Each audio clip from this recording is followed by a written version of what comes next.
Welcome to Derp Shield. In this episode, we shall be doing the first part of Journey into the Unknown. If you would like to watch this playthrough unedited, please click on the Twitch link in the description below. This episode took place over the course of about 3 to 4 hours during the stream. This launch and the next few after it are sped up to 11x speed because they are just my initial forays into. Throughout this episode, you will see a few reverts. This is because I am not an expert player. For example, that clip right there was me getting messed up with Ferrum aerodynamics.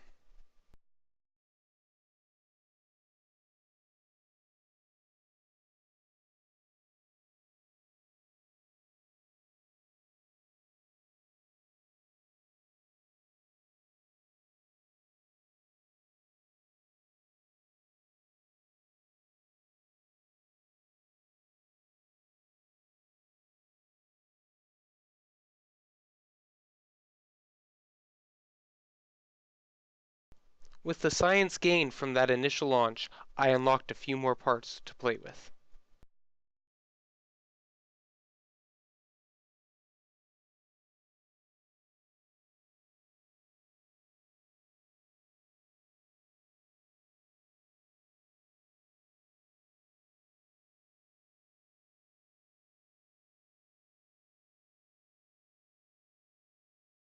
In this next launch, you'll see the rocket flap around like a wet noodle.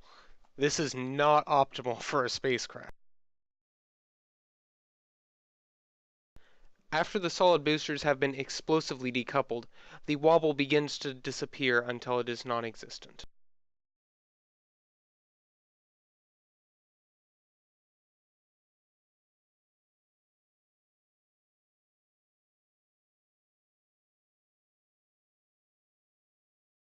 At this point, you will see me doing a bit of science and collecting of science.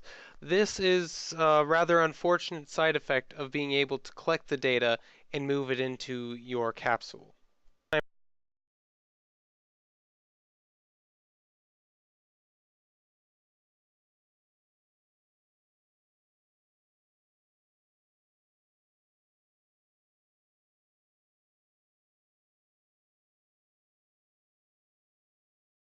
At this point in the tech tree, I have not unlocked stack decouplers. I am currently using Deadly Reentry's Alibative shields to decouple.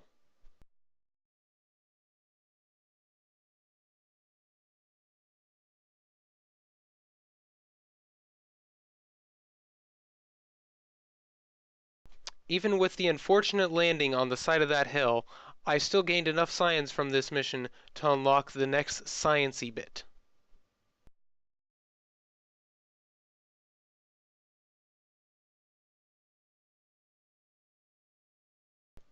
At this point, you may have noticed that all my rockets look extremely similar. That is because I'm using the same base design for all of them. I figure if it is still working for me, I shouldn't upgrade it yet.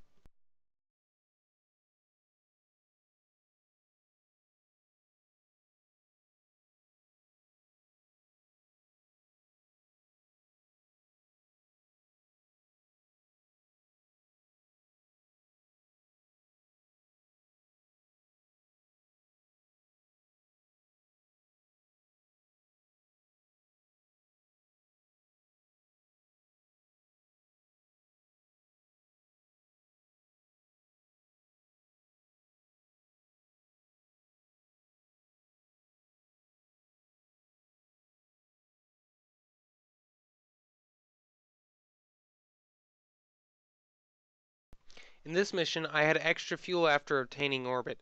I decided that I would go for the high above Kerbal biome in order to get a bit of extra science.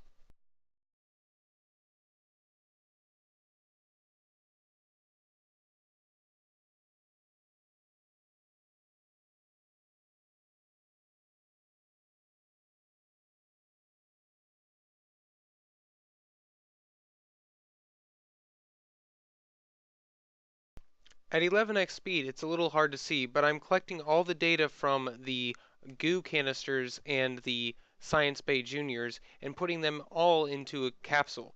Each capsule can only contain one experiment of the same type, so that is why I am floating around to all the capsules and storing them in each.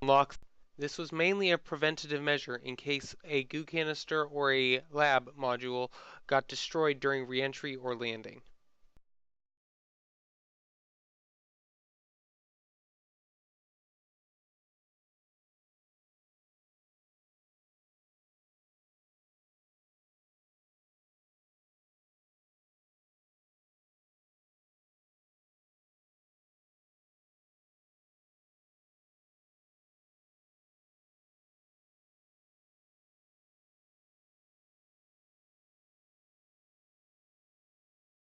The previous mission generated enough science that I was able to purchase a thermometer to add to my spacecraft.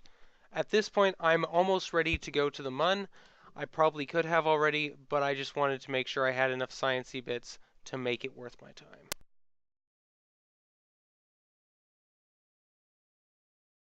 Just another day at the launch center, when your rocket explodes before it can even possibly take off.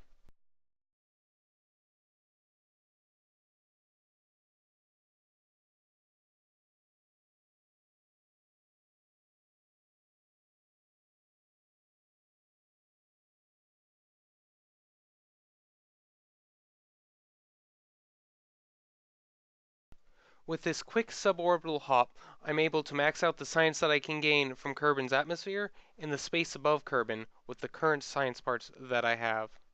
I am now prepared to journey to the Mun.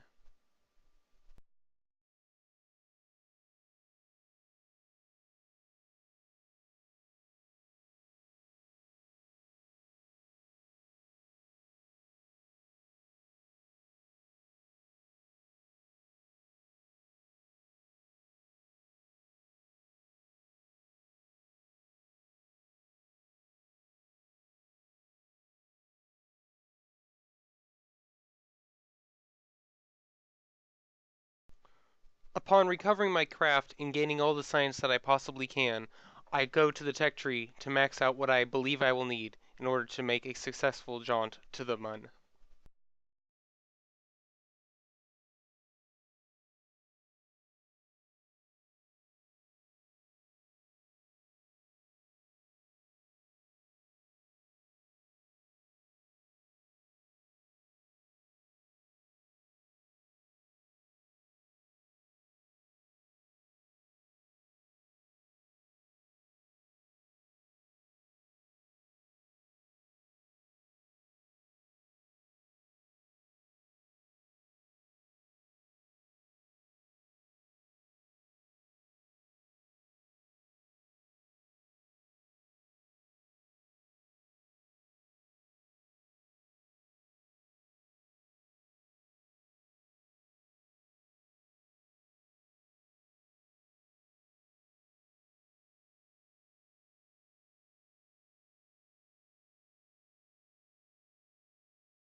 With a couple of test launches, I identify a few key weak points in my design, such as gravity turning too early and not having struts in places. Who would have guessed?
The science gained from all previous attempts have culminated in this, the first Mun launch attempt.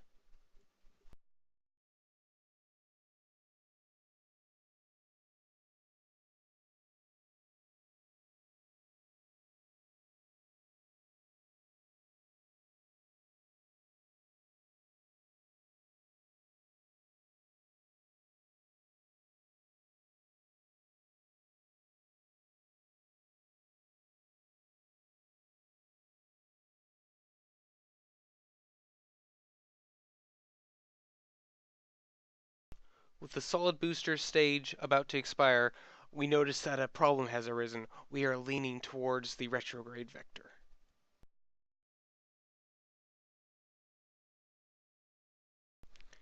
When compensating away from the retrograde vector, we overcompensate and get into a spin. A quick spin, and we're on our way back up. Whoever said that having your rocket pointed down at the ground was a bad thing during the launch?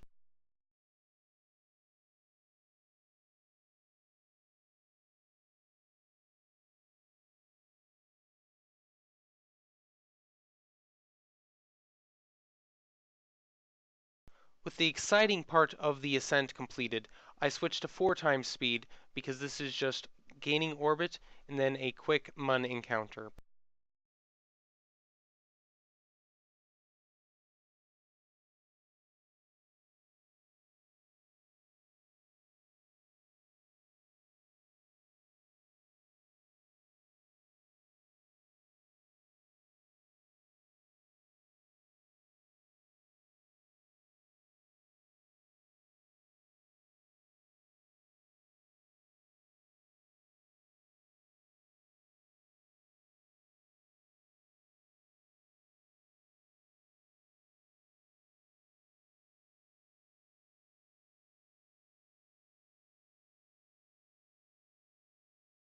With an encounter planned, we prepare for the burn towards the Mun.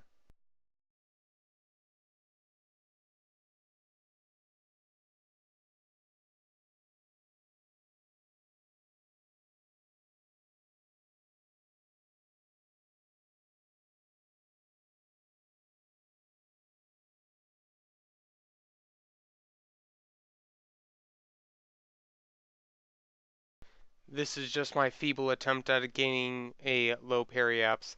In the end, I decide it's not worth the effort and just let myself go towards the Mun.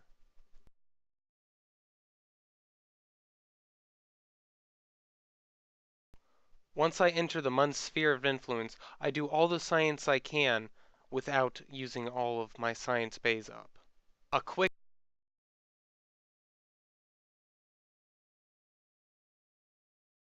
Seeing how much extra fuel I have, I decide that I should go into an orbit and see where it takes me. With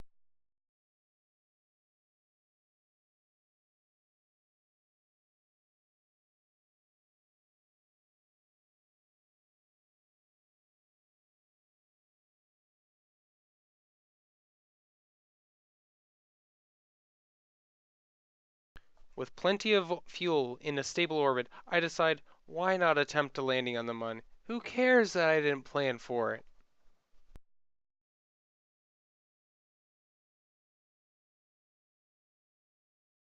Collecting the lifeblood of the space program, science, in near Mun orbit.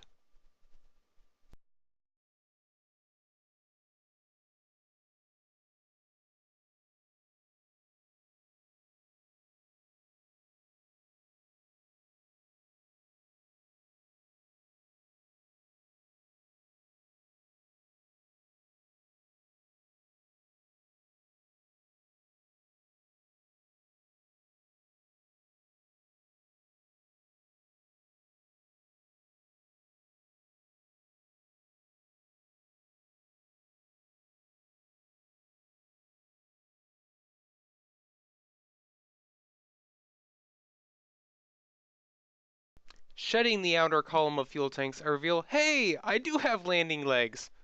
But unfortunately they're in the wrong spot to be of any service to me.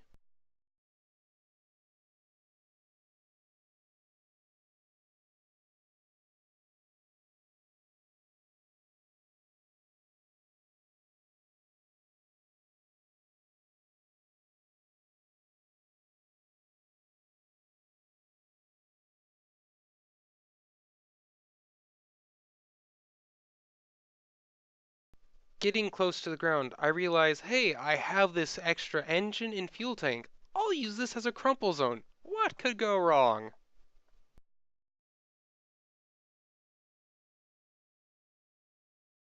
This is the problem with crumple zones on a spaceship. They just don't crumple the way you want them to.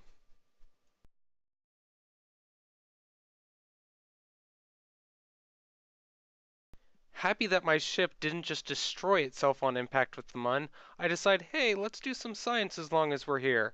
What could possibly go wrong, other than, taking off the Mun when you're lying on the ground sideways? In near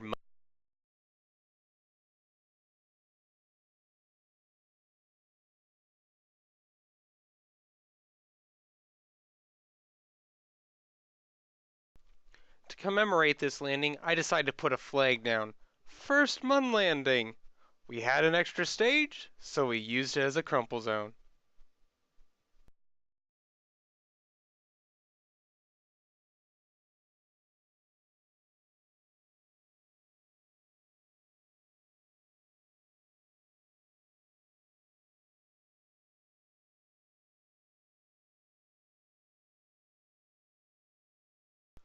With the flag put down, I decide I should collect all the experiments to make sure they're safe in the capsule.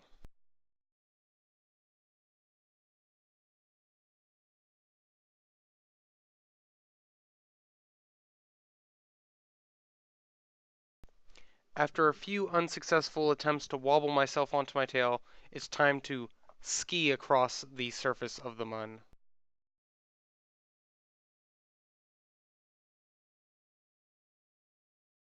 After a few very annoying attempts, running out of electrical charge, and figuring out that the gimbal is pointed the wrong way, I finally get off the surface of the Mun. Lying on the Noticing that this isn't a very stable craft, I fight with it in order to gain stability. In the end, I have to resort to time warp in order to kill the flapping about. Trying to figure out what is causing this, I notice that there is an extra meaning it didn't break off during the attempts to get off the Mun originally, alibative shield. That extra weight turns out to be causing the majority of the flapping about.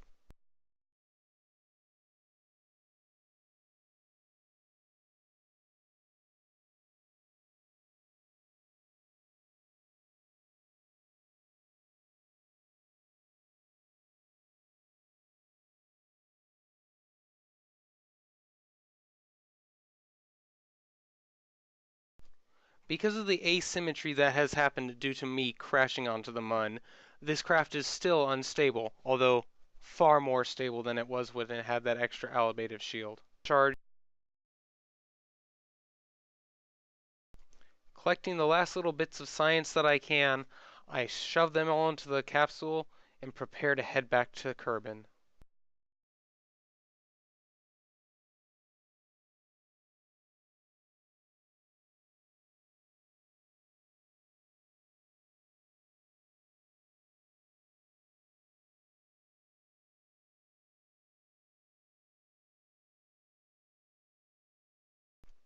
Having landed on the Mun when I wasn't intending to, my overconfidence got the best of me here, and I took a bad escape route from the Mun.